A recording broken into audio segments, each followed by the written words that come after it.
السلام علیکم ورحمۃ اللہ وبرکاتہ۔ بسم اللہ الرحمن الرحیم۔ الحمد للہ رب العالمین والصلاة والسلام علی اشرف المرسلین وعلی آلہ واصحابہ اجمعین۔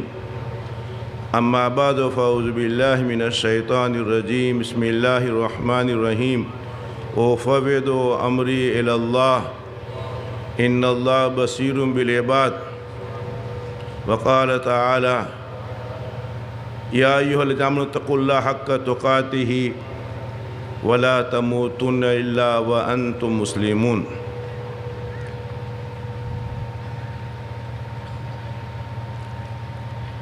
دنیا خوشی اور غمی کے سنگم کا نام ہے۔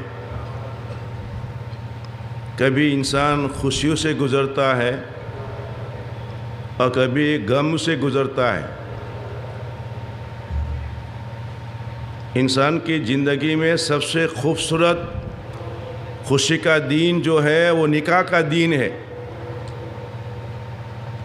نوجوان کے لیے، انسان کے لیے اس کی زندگی میں سب سے بہترین دن اور سب سے خوبصورت دن اور سب سے زیادہ خوشگوار اور خوشی جو اس کو ملتی ہے وہ نکاح کے دن۔ اب سوال یہ ہے کہ مومن کی خوشی مؤقت نہ ہو، ٹیمپریری نہ ہو، اس کی خوشی ہمیشہ رہے، جب تک دنیا میں ہے خوش رہے، اور آخرت میں جاوے تو سب سے بڑی خوشی کہ اللہ ہمارا راضی ہو جاوے۔ آخرت میں اللہ راضی ہو جائے گا تو اس سے بڑی کوئی خوشی نہیں ہے، اس سے بڑی کوئی کامیابی کی چیز نہیں ہے۔ رضوان من اللہ اکبر۔ اللہ جس بندے سے اور بندی سے خوش ہو گیا وہ سو بڑی نعمت اور دولت مل گئی۔ اس آخرت کی خوشی کا مدار ہے دنیا کی خوشی پر۔ نکاح کے بعد میں تلخیاں شروع نہ ہو، طنز و تنگیت زندگی میں پیدا نہ ہو، ناخوشگواریاں پیدا نہ ہو، اس کے لیے شریعت نے رہبری کی ہے۔ ہر قاضی اور ہر نکاح کا خطبہ پڑھنے والا خطبہ پڑھنے کے بعد میں 3 آیتیں پڑھتے ہیں۔ ابھی ایک آیت میں نے پڑھی، اے ایمان والو تم اللہ سے ڈرو، اتنا ڈرو جیسے ڈرنے کا حق ہے، اور کب تک ڈرو؟ موت تک، جب تک موت نہیں آتی وہاں تک۔ اس آیت کا تعلق نکاح سے کیا ہے؟ ان 3 آیتوں کو جو ہمارے علماء پڑھتے ہیں، اس کا 7 مرتبہ کہا ڈرو ڈرو ڈرو، کیونکہ تمہاری خوشی متاثر نہ ہو، تمہاری خوشیاں ختم نہ ہو جاوے، تمہاری خوشی میں زوال پیدا نہ ہو، تمہاری خوشیاں سدا بہار رہے۔ اس کے لیے اللہ سے ڈرو کا مطلب یہ ہے کہ ایک دوسرے کے حقوق کو ادا کرو۔ میاں یوں کہے مجھ پر اللہ کی طرف سے میری بیوی کے کیا حق ہے، میں اس کو ادا کروں۔ بیوی سمجھے کہ میرے شوہر کا، میرے سر کے تاج کا مجھ پر کیا حق ہے، اس حق کو ادا کروں تو دنیا میں کبھی ناگواری، ناخوشگواری، کبھی جھگڑا، پریشانیاں آوے ہی نہیں۔ پریشانیاں اس کے لیے آتے ہیں ایک دوسرے کو حقوق کو سمجھتے نہیں ہیں، جانتے نہیں ہیں، اور حقوق کی پامالی ہوتی ہے، حقوق کو ضائع کر دیتے ہیں تو دنیا میں تلخیاں اور تنگیاں پیدا ہوتی ہے۔ سدا بہار خوشیاں تمہاری باقی رہے، موت تک باقی رہے۔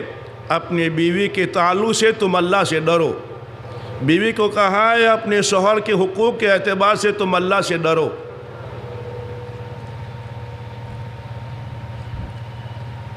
اور اس کے لیے کیا ہے؟ ڈرے گا تو کیا ہوگا؟ اس کے حق کو ادا کرے گا۔ اس کے حق کو ادا کرے گا تو محبتیں پیدا ہوگی، اور محبت ہی ایمان ہے۔ جس میں محبت نہیں ہے اس میں ایمان نہیں ہے۔ لن تدخلوا الجنت حتی تؤمنوا ولا تؤمنوا حتی تحابوا، کہ تم جنت میں جا نہیں سکتے یہاں تک کہ تمہارے پاس ایمان نہ ہو، اور تم ایمان والے ہو نہیں سکتے یہاں تک کہ عام انسانوں سے اور خاص طور پر ایمان والوں سے اور خاص الخاص اپنی بیوی اور ماں باپ سے تمہاری محبت ہو۔ محبت ہی ایمان ہے۔ اب شادی تو کر لیتے ہیں، رشتے تو جڑ جاتے ہیں، لیکن رشتے نبھتے نہیں ہیں۔ کیوں نبھتے نہیں ہیں؟ حقوق کو سیکھا نہیں ہے، ذمہ داری کو سمجھا نہیں ہے، اور حقوق کی پامالی ہوتی ہے تو وہاں سے دل پھٹتے ہیں اور مصیبت کا دور شروع ہوتا ہے۔ اس کے لیے اللہ جزائے خیر دے ہمارے علماء کرام کو۔ علماء نے کتابیں لکھی ہے تحفۃ الدلہا، کہ دلہا کے لیے تحفہ ہے کتاب، اس کی زندگی میں خوشیاں رہے، رحمتیں رہے، برکتیں رہے، خیر رہے، محبت رہے، مودت رہے، اور شادی سے جو مقصود ہے وہ حاصل ہو تو اس کتاب کو پڑھو۔ اور بچیوں کو بھی تحبری کی گئی تحفۃ الدلہن، کہ تمہاری ذمہ داری شروع ہونے والی ہے۔ آزادانہ زندگی تھی نکاح سے پہلے، جب آئے آ گئے، جب چلے چلے گئے، جب چاہے کھا لیا، جب چاہے بول لیا۔ نہیں، آپ بندھن میں آ گئے، نکاح کے بندھن میں آ گئے۔ آپ کو قدم اٹھانا ہوگا سنبھل کر، الفاظ بولنا ہوگا انتخاب کر کے، اور اپنی ذمہ داری کو سمجھنا ہوگا، تو آپ کی زندگی میں یہ خوشی ٹیمپریری نہیں رہے گی، چند دن کی نہیں رہے گی، بلکہ سدا بہار خوشی رہے گی، اس دنیا میں بھی اور آخرت میں بھی۔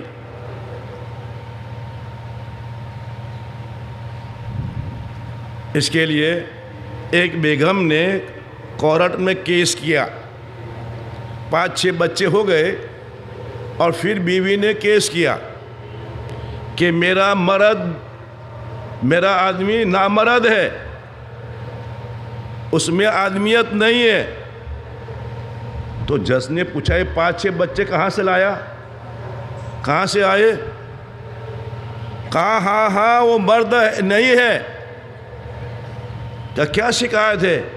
بچے ہو گئے، خاندان بس گیا، تو کہا مرد نہیں ہے، اس کے مطلب ہے اس میں برداشت کی طاقت نہیں ہے، اس میں تحمل نہیں ہے، اس میں صبر نہیں ہے۔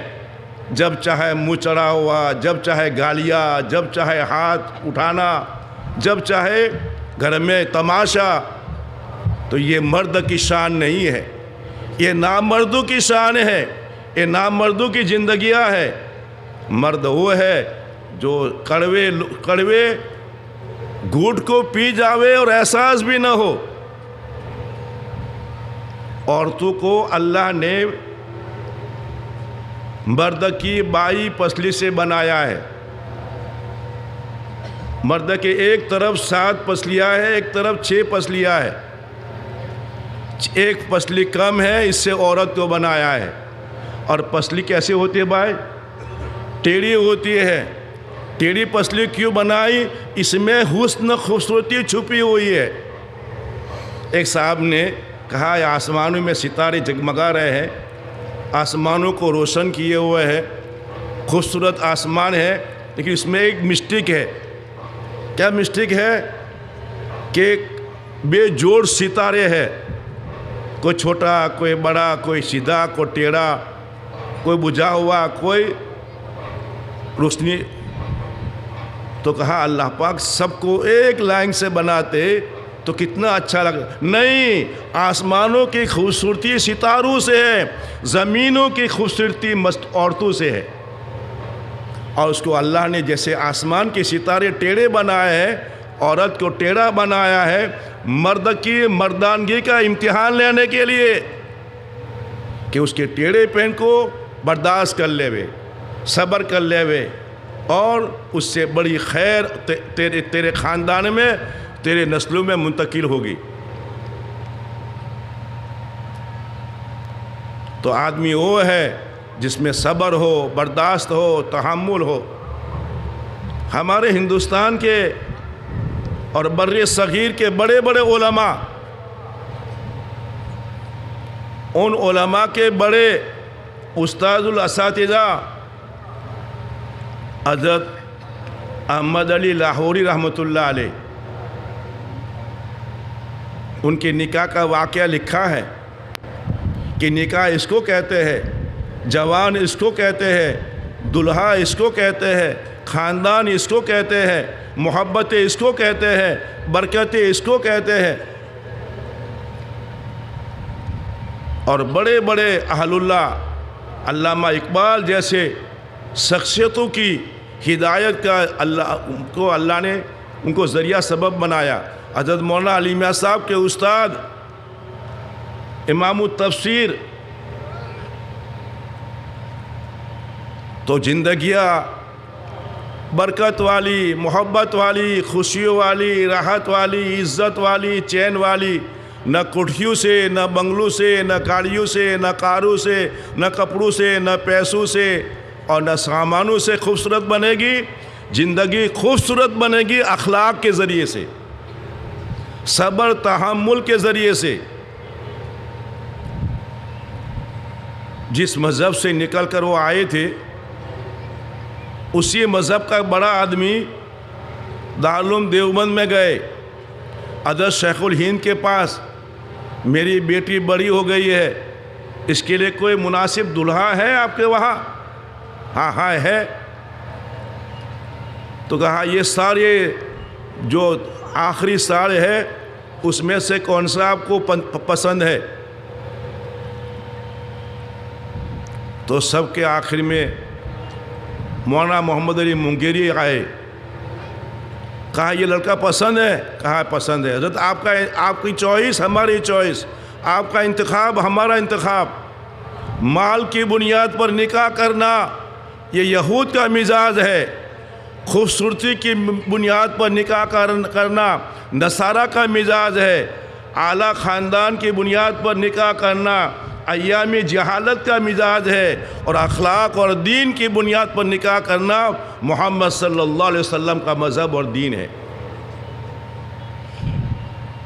کہا چلتے چلتے کہا بیٹا نکاح کرو گے؟ حضرت آپ جیسے فرماوے ایسے۔ نہ نہیں کہا، ایک طرح کی اجازت ہو گئی، نہ اعلان ہے، نہ شور ہے، نہ ہٹو بچوں کا۔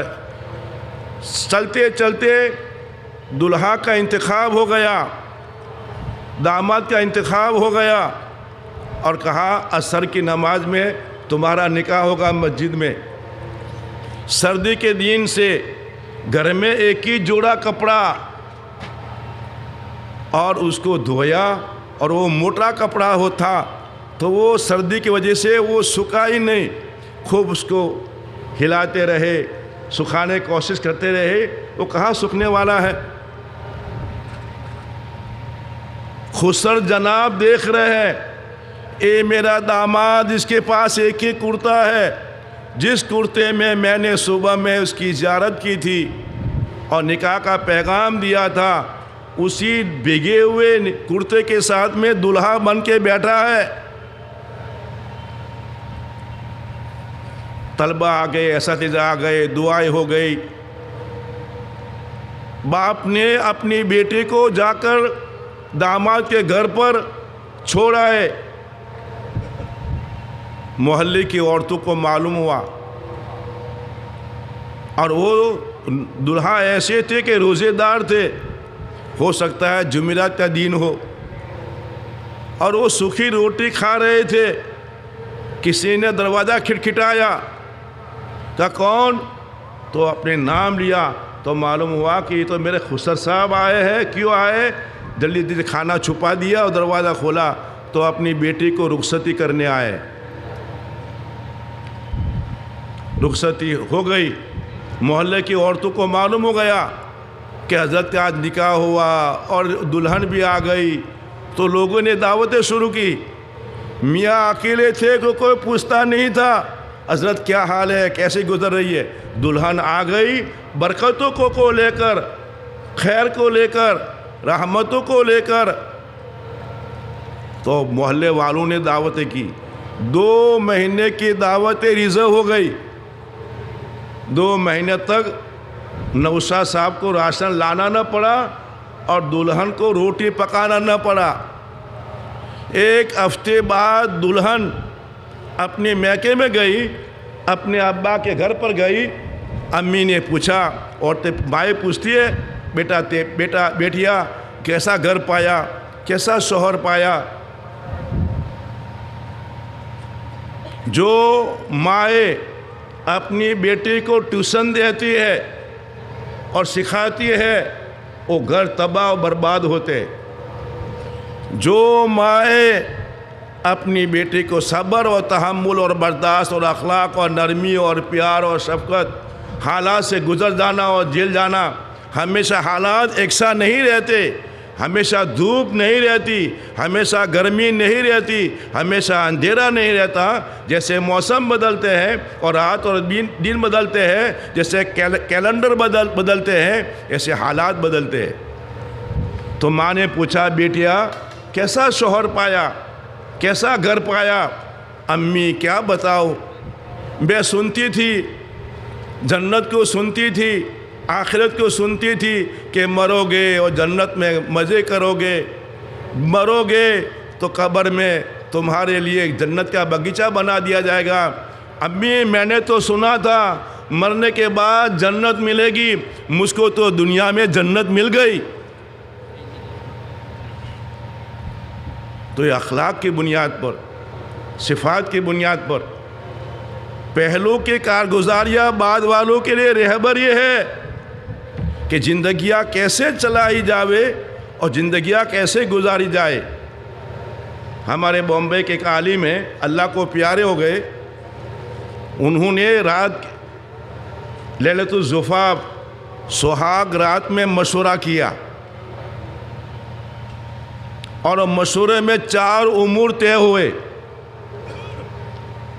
کیا انسان ہے، نوک جھوک کبھی ہو جائے گی، نرم گرم مسئلہ آ جائے گا، کبھی آوازیں تیز ہو جائے گی، کبھی ناخوشگواری آئے گی، تو کیا کرنے کا؟ کہا فَإِذَا تَنَازَعْتُمْ فِي شَيْءٍ فَرُدُّوهُ إِلَى اللَّهِ وَرَسُولِهِ۔ تمہیں کوئی ناچاکی، کوئی جھگڑا، کوئی نامناسب بات ہو جاوے تو قرآن پڑھنا، قرآن سے رہبری لینا۔ میں ناراض ہو کر میکے نہیں جاؤں گی اور شوہر میں ہاتھ نہیں اٹھاؤں گا۔ یہ ہاتھ اٹھانا انتہائی کمینے پن کی علامت ہے، یہ اچھے خاندان کی علامت نہیں ہے، یہ اچھے جوانوں کی زندگیاں نہیں ہے۔ اچھے جوان وہ ہے جس میں صبر ہو، تحمل ہو، برداشت ہو۔ کہ صاحب بیوی مانتی نہیں ہے، بیوی بولتی رہتی ہے، اس کو تو اللہ نے بنایا ہے بولنے کے لیے۔ جب بیوی کو بہت غصہ آوے اور ہائی ٹیمپریچر اس کا ہو جاوے، اس کا پارا ہائی ہو جاوے، تو دلہا مسکراوے۔ بیوی اور غصہ ہو، شرم نہیں آتی، ہنستے ہو، میں اس لیے ہنستا ہوں تمہارے منہ سے کیسے خوبصورت گلاب کے پھول نکل رہے، اس سے میں ہنس رہا ہوں۔ پھر بیوی کبھی اور غصے ہو گئی، واہ واہ ابھی تو پھول نکل رہے تھے، اب تو ہیرے موتی نکل رہے۔ بتاؤ گھر میں طلاق ہوگی بھائی، گھر میں جھگڑا ہوگا۔ مرد اس کو کہتے ہیں ان کڑوے گھوٹ کو پی جاوے اور برداشت کر جاوے۔ تو نکاح کی رات میں پہلا مشورہ یہ ہوا کہ ہم میں کوئی ناچاکی، کوئی ایسی بات ہو جائے گی تو ہم قرآن کے ذریعے سے، دونوں قرآن جاننے والے تھے، قرآن پڑھ کر اپنا مسئلہ خود سولو کریں گے، حل کریں گے۔ دوسری بات یہ کہی، کوشش یہ کرنا کہ تہجد میں اٹھیں گے۔ جو جلدی سوئے گا وہ جلدی اٹھے گا، جو جلدی سوئے گا جلدی اٹھے گا۔ طب عربی اور طب یونانی کہتا ہے ہم اس کی تندرستی اور صحت کے ضامن ہیں۔ تہجد میں اٹھیں گے اور دعا مانگ کر تہجد پڑھ کے اذان صبح صادق شروع ہوتے ہی چائے اور بسکٹ آ جائیں گے۔ تیسری بات یہ کہی کہ تمہاری بہنیں اور جو غیر محرم ہے عورتیں وہ میری پردہ کرے گی، اور ہمارے جو بھائی ہے ان کا تم پردہ کرو گی۔ جیسے نماز فرض ہے ایسے پردہ فرض ہے۔ سارے گناہ کی وبال شروع ہوتے ہیں بے پردگی کی وجہ سے۔ عورت کا نام یہ معنی ہے جس کو چھپائی جاوے اور جس کو خاص جگہ میں رکھی جاوے۔ عورت اسلام میں بڑا مقام ہے، ہیرے جواہر سے زیادہ قیمتی ہے کہ اس کو اس کے گھر کے مالک کے علاوہ کوئی دیکھے گا نہیں اور کوئی ہاتھ نہیں لگائے گا۔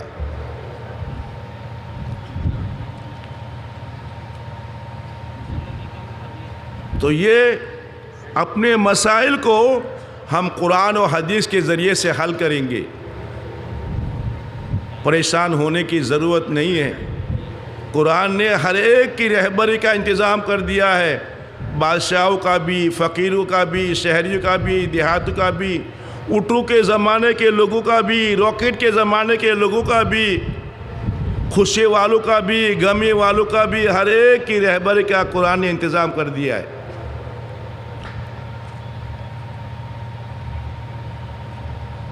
لہذا لوگ اپنی بیٹیوں کو، اپنے لختے جگر کو، اپنے دل کے ٹکڑے کو تمہارے حوالے کس کے لیے نہیں کیا کہ اس پر ظلم و زیادتی کرو۔ آپ کو محبتیں چاہیے تو آپ نرمی اختیار کیجئے اور بیوی کے خاندان والوں کی تعریف کرو۔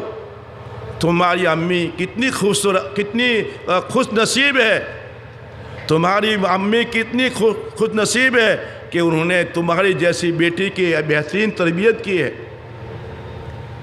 اور یہ آنے والی ہماری بیوی ہماری آئندہ نسل کی بقا کی ضامن ہے، اور نکاح ہماری ایمان اور دین کی حفاظت کا ضامن ہے۔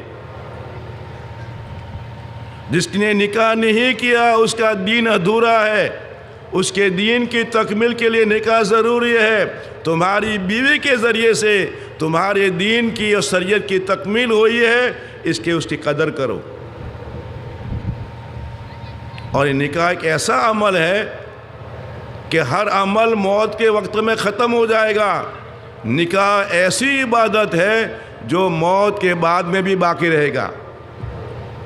تم دنیا میں سکون چاہتے ہو اور آخر میں کامیابی چاہتے ہو تو تم نکاح کرو، اور نکاح کے بعد میں تم دونوں مل کر اسلامی زندگی اختیار کرو۔ تمہاری اولاد ماں باپ کو جو کرتا دیکھیں گی اس پر اولاد چلے گی۔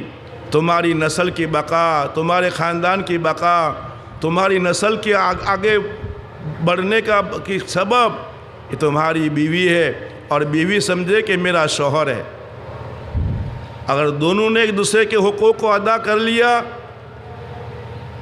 تو کبھی ناخوشگواری زندگی میں پیدا نہیں ہوگی۔ تو خوشگواری پیدا کرنے کے لیے شوہر اپنی سسرال والوں کی تعریف کرے، کبھی بھائی کی تعریف کر دی، کبھی خسر کی تعریف کر دی، کبھی دیور کی تعریف کر دی، کبھی ساس کی تعریف کر دی۔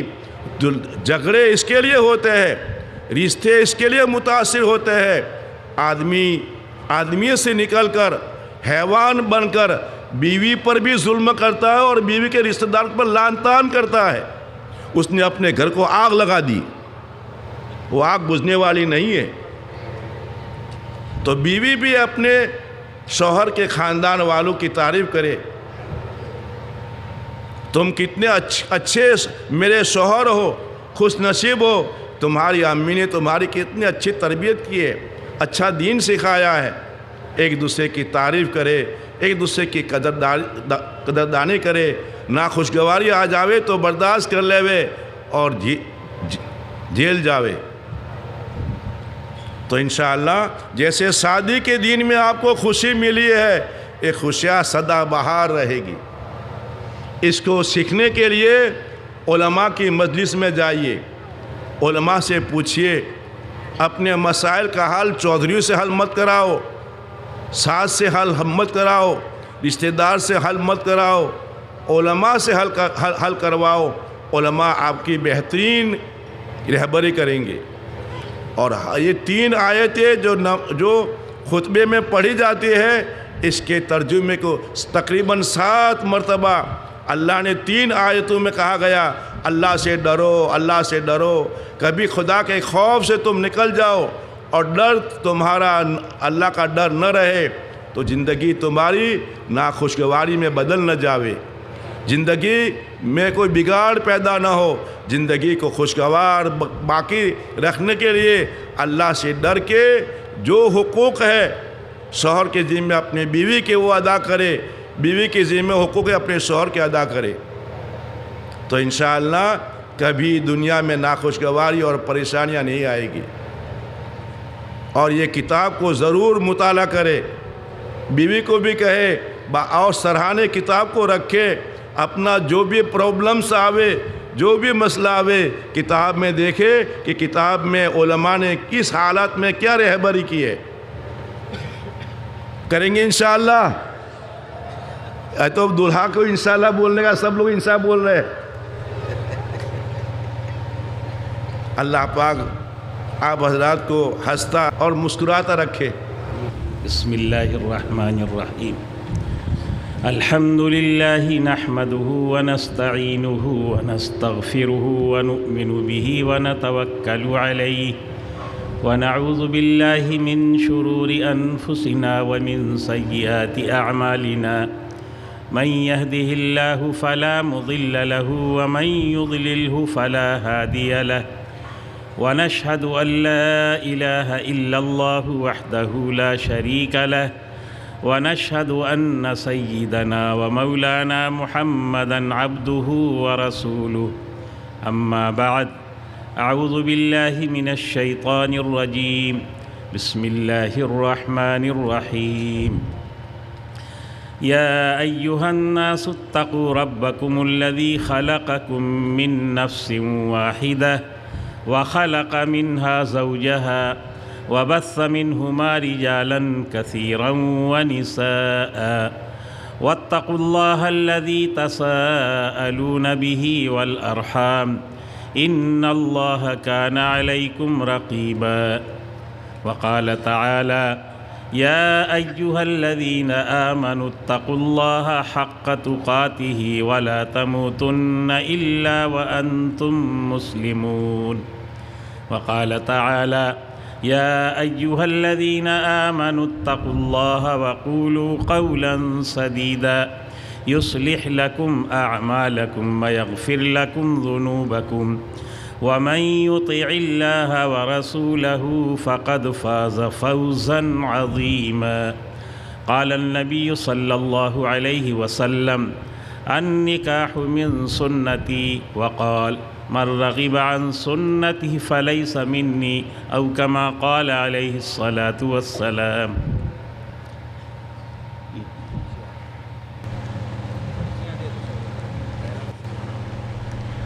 عبید الرحمن ابن عبد الرشید کون ہے بھائی؟ عبید الرحمن عبد الرشید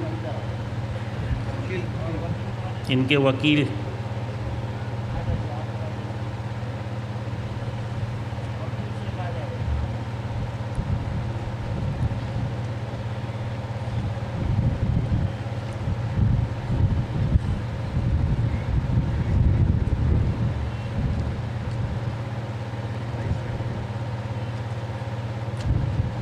موتی اللہ خان صاحب کون ہیں؟ آپ ہیں، آپ کدھر ہیں؟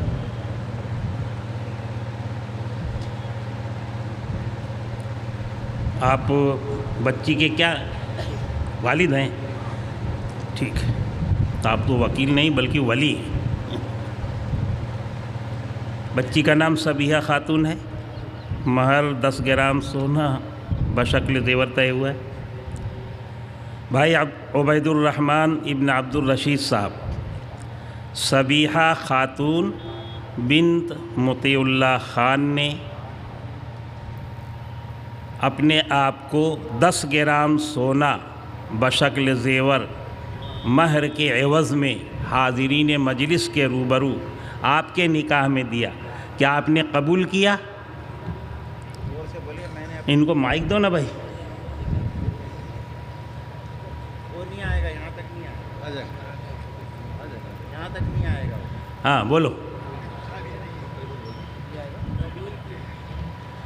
ہاں کہو میں نے قبول کیا، ایسا کہیے۔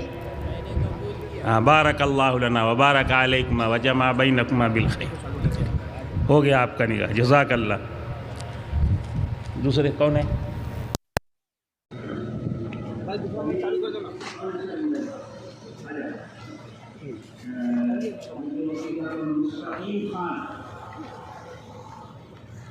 آپ کی بچی ہے؟ وغیرہ ہو گئی ہے؟ مہر 5,000 روپے۔ بھائی سلیم خواجہ میاں صاحب، مریم بنت محمد شیخ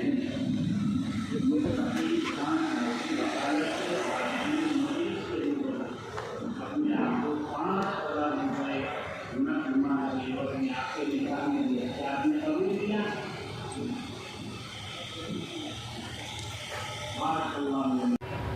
بچی سے آپ کا کیا بھائی ہیں؟ اچھا، مہر 14,000 روپے تھے۔ بھائی دانش صاحب، عرشی بنت رئیس احمد نے اپنے آپ کو 14,000 روپے نقد مہر کے عوض میں جلیس احمد صاحب کی وکالت سے حاضرین مجلس کے روبرو آپ کے نکاح میں دیا، کیا آپ نے قبول کیا؟ بارک اللہ لنا وبارک علیکم وجمع بینکما بالخیر۔ عبد الملک، کون ہے عبد الملک بھائی؟ ان کے وکیل ہیں شبیر احمد، بچی کے والد صاحب۔ اچھا اچھا، آپ کی بچی ہے، مہر 25,000 روپے۔ بھائی عبد الملک صاحب، انصاری سمینہ کوثر بنت شبیر احمد نے شبیر احمد صاحب کی ولایت سے 25,000 روپے نقد مہر کے عوض میں اپنے آپ کو آپ کے نکاح میں دیا، حاضرین مجلس کے روبرو، کیا آپ نے قبول کیا؟ الحمدللہ میں نے اپنے نکاح میں قبول کیا۔ بارک اللہ لنا بارک علیکم وجمع بینکما بالخیر۔ آپ کی قبولیت بہت بڑھیا ہے۔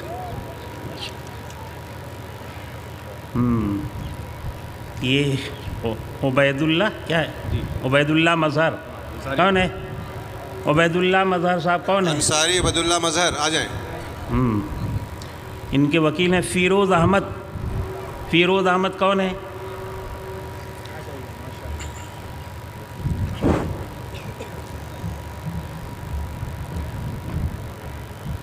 آپ بچی کے کون ہیں؟ اچھا، آپ وکیل ہیں ان کی طرف سے، اجازت وغیرہ ہو گئی ہے نا؟ مہر 25,786 طے ہوا ہے۔ یہ کیا ہے؟ مہجبین، املا بھی غلط لکھا ہے۔ بھائی عبید اللہ مظہر صاحب آپ ہیں نا؟ مہجبین بانو بنت زبیر چودھری نے فیروز احمد صاحب کی وکالت سے اپنے آپ کو 25,786 روپے نقد مہر کے عوض میں حاضرین مجلس کے روبرو آپ کے نکاح میں دیا، کیا آپ نے قبول کیا؟ الحمدللہ قبول کیا۔ بارک اللہ لنا وبارک علیکم وجمع بینکما بالخیر۔ محمد شعیب، محمد شعیب کون ہے؟ اب جی اخلاق احمد صاحب کون ہے؟